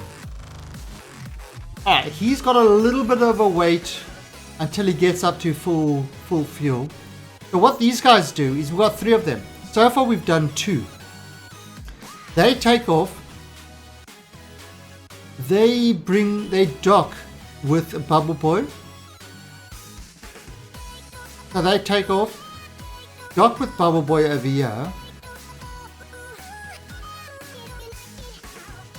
They attach themselves to the big bubble. Then they convert all their ore into fuel and pump the remaining fuel that they've got into this, and they go back down and they land and refuel. So we've already done this twice, and that has brought us up to having like almost 3,200 fuel. So one more trip and we would actually have 3,500 fuel. But we're going to do Cheaty McCheaty phase because the system works. It's just kind of painful to do. Not painful to do, it just takes time, and we want to kind of start on our way back. So we're just going to do a little Cheaty McCheaty phase over here and kind of give us more fuel. So if we kind of fill this thing up, because that's what we're aiming to do. Oh, congrats TJP War. Alright, so that's kind of... So this is what eventually would happen. You know, this thing would be full. And you can see we've all of a sudden we've got 4,800 Delta V, which is kind of what we wanted. Okay, so now we're kind of ready to go back to Joel. Yeah, it's okay.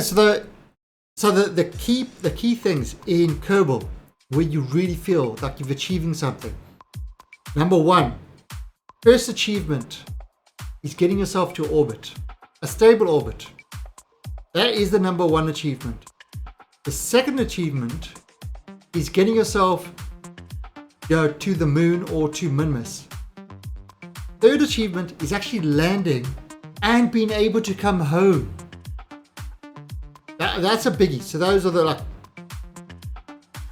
and then after that, getting to another planet. And then getting to another planet and being able to come home. And those kind of are like the big Kerbal things. I mean, docking and stuff like that is tough. But you can do it. Right, so let's have a look at this. So, Joel to Kerbin. Right, so what we're going to do is we're going to wait until this guy is at this angle. Ooh. That's going to take some time.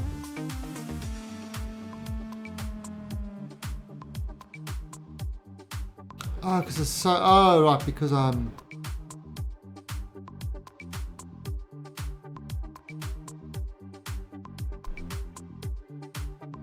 terrible one.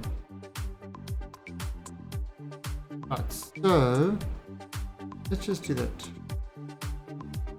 Right, so we want to get this guy kind of close to there.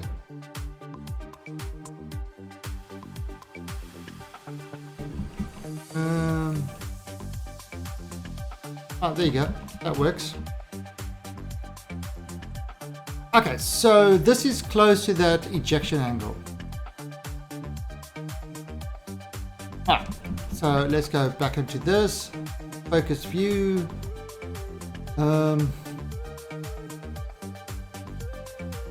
Okay, and switch to. Oh, also using shuttles. That's crazy talk. That is crazy talk. Shuttles.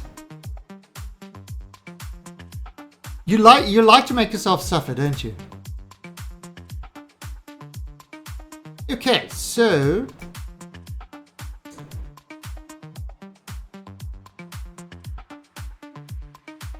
right, so essentially we're going to have over here add a maneuver, and let's see, prograde 1465.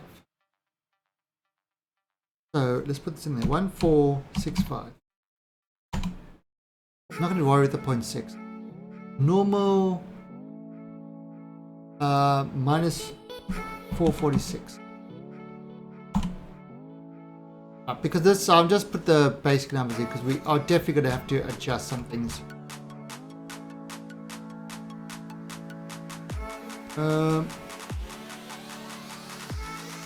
Where is Kerbin? Right, so Kerbin. Let us target. Right, so what's happening there?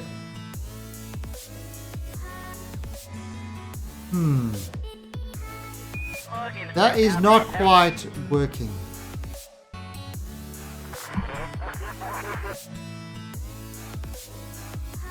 It's definitely not quite working.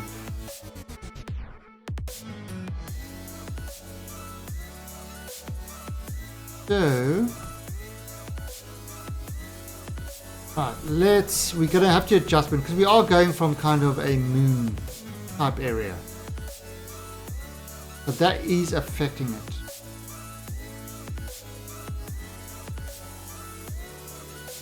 Oh, whoa, there it was. There, you see, look at that.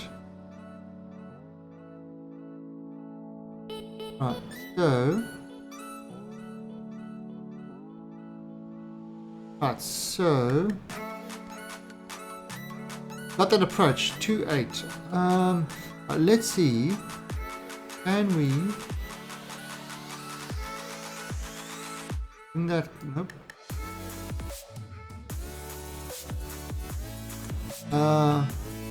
Nope.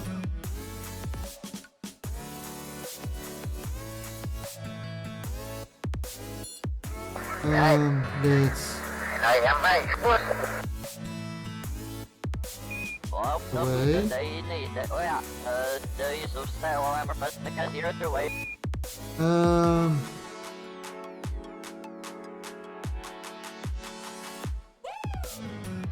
right, so we kind of want to get these guys matched, but just not sure how to kind of get those guys in the right thing. Now there is another way we can do this. There's definitely another way we can do this, and that is by taking ourselves out of Vel orbit. Right, if we take ourselves out of Vel orbit and we just get ourselves into orbit around Joule and then leave from there, we won't have kind of what's happening here, which is it's actually using the gravity of the planet. You know, it's sort of working against us. I mean, obviously we're not at the right departure inclination and stuff like that. But we are just going to mess around with this and see if we can get this. And get this thing to kind of.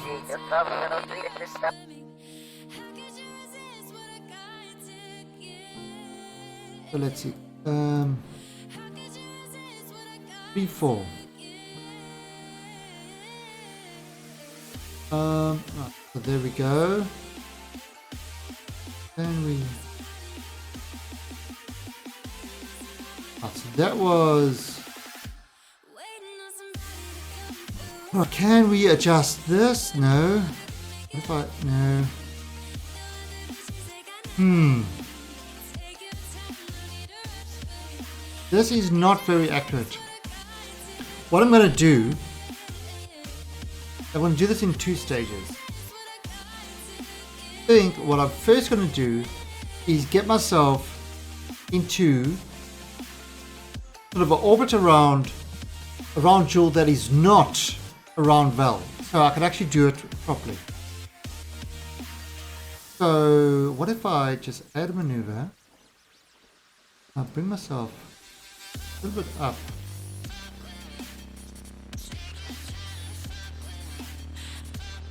Just kind of pushing myself up there.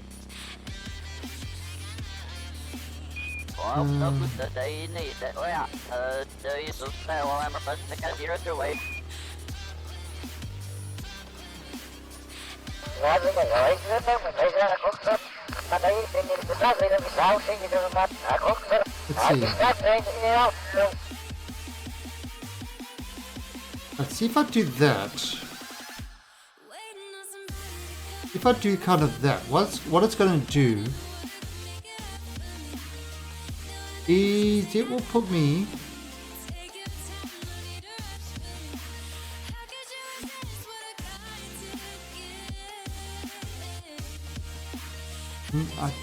so that's 330. I'm going to try to do it for like less.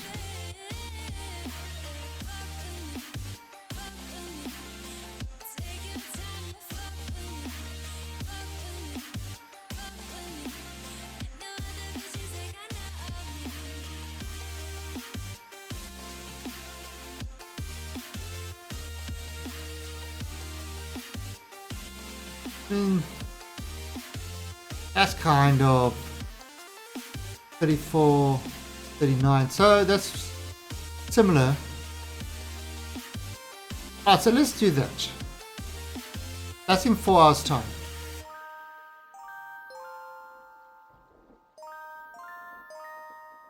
Now let's do that, and then it could be easier to do. Because I think if I start adjusting things, I might actually head directly through the planet when I try to go back. So this way would put me without any planets to worry about. So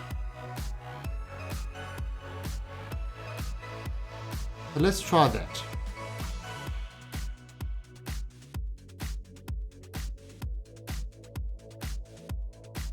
That's in 4 hours time. Add an alarm.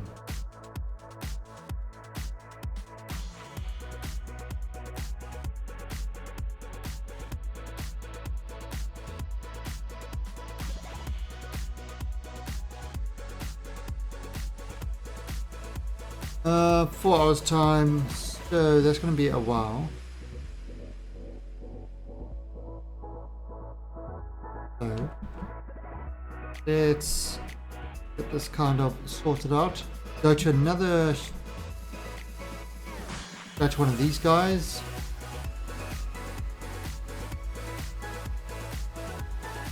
Alright, so switch to. Now that we have got the extra Delta V, so it's not really too much of an issue.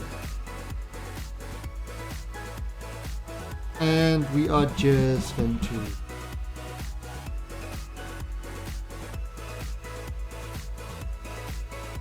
oh, there it is.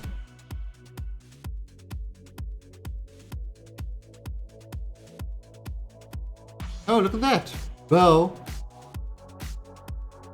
jumping on that one.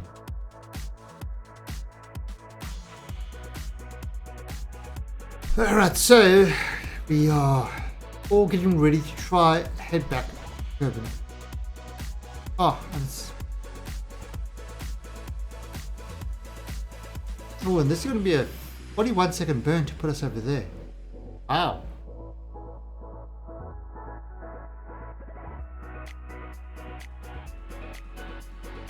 Oh, 41-second burn.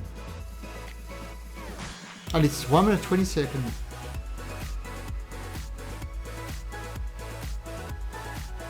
Right, so already, and he's going to put us into kind of a bigger orbit. And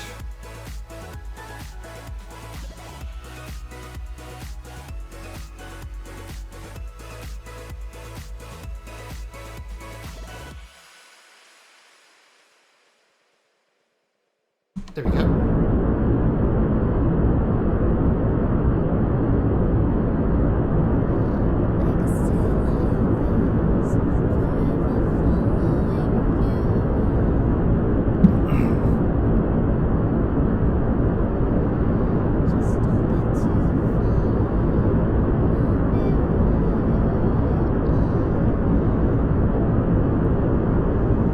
flies pretty well, this.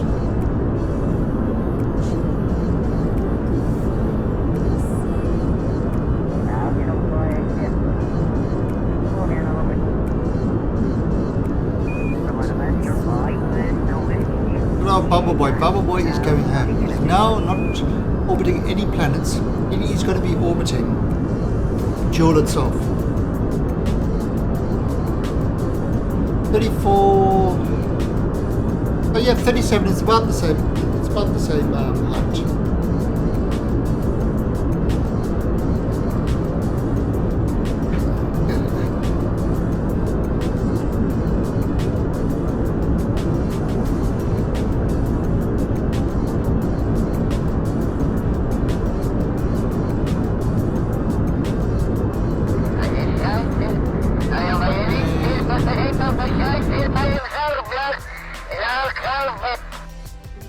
Yes, that's right, Kerbals. You tell them.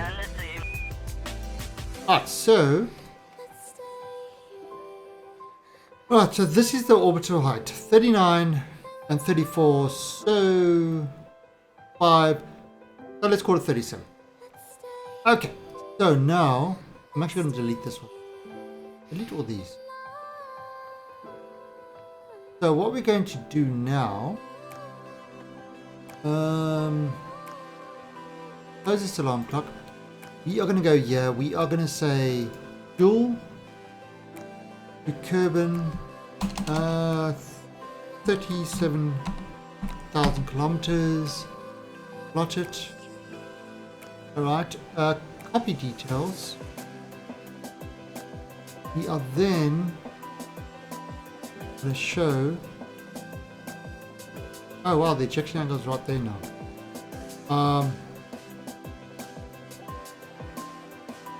Probably a little bit more.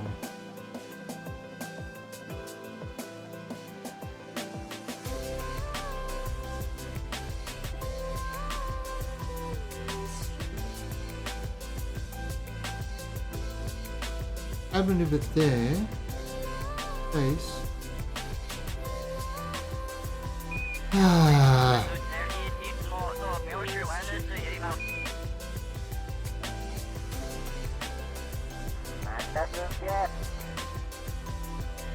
Right, so let's have a look at that. How long? That's in 53 days.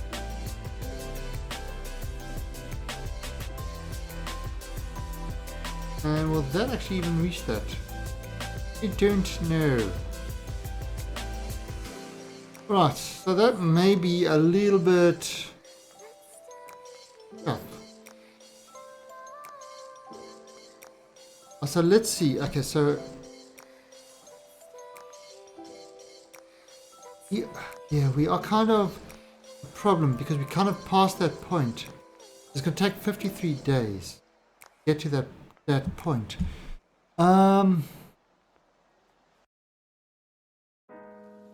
What are we at the moment? Day 13, 190. Sorry, year 13, day 190. Year 13, day 224. 244.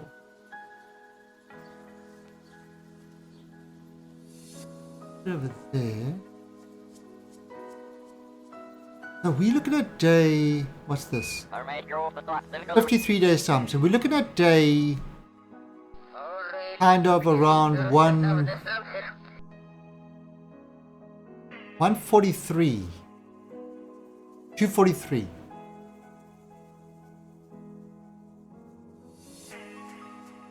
Actually, no, that looks right. 244.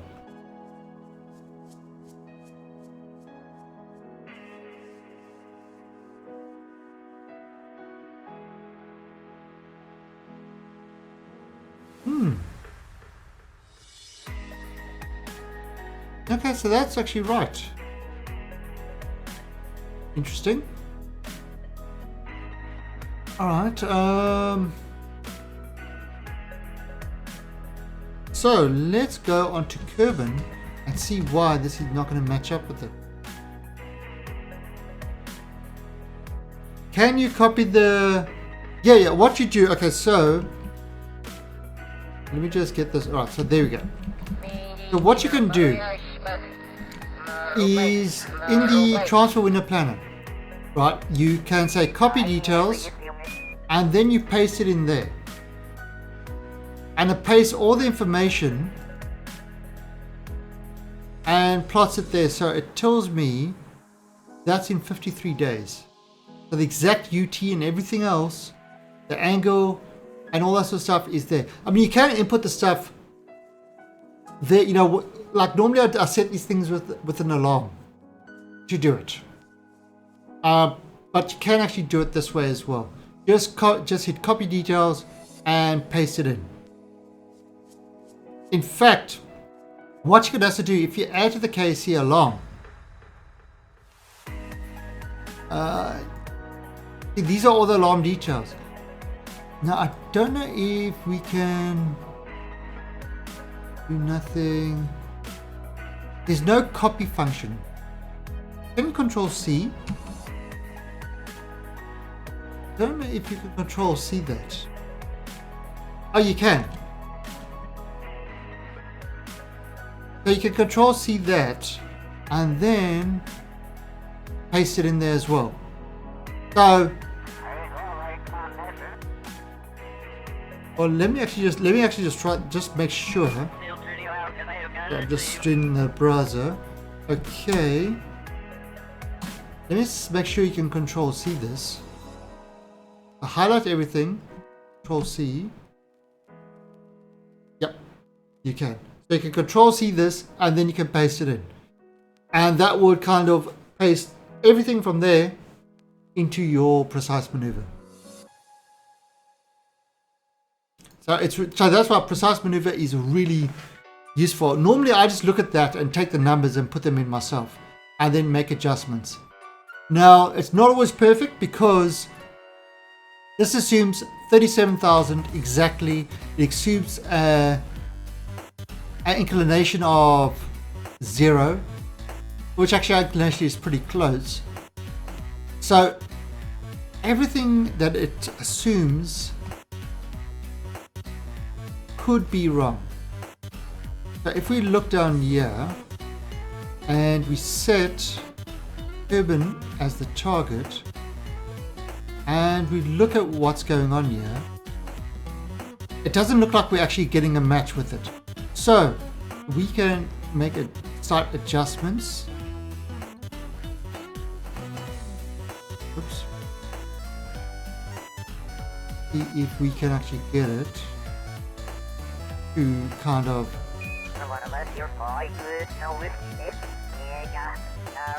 And it's not adjusting with this.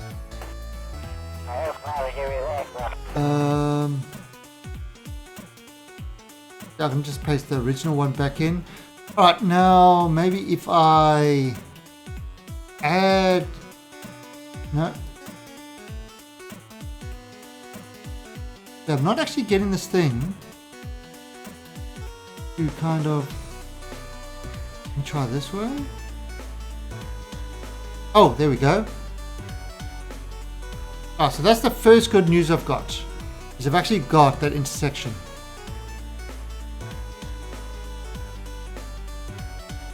But now, can I? Nope. Can I use this? Ooh. There you go. Okay, so I'm gonna bring this up.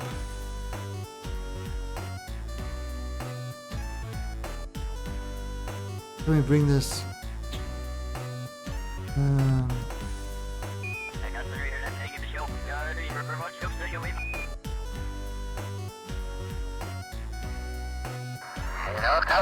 Nope. Oh, I'm just trying to get this guy. Right, there we go.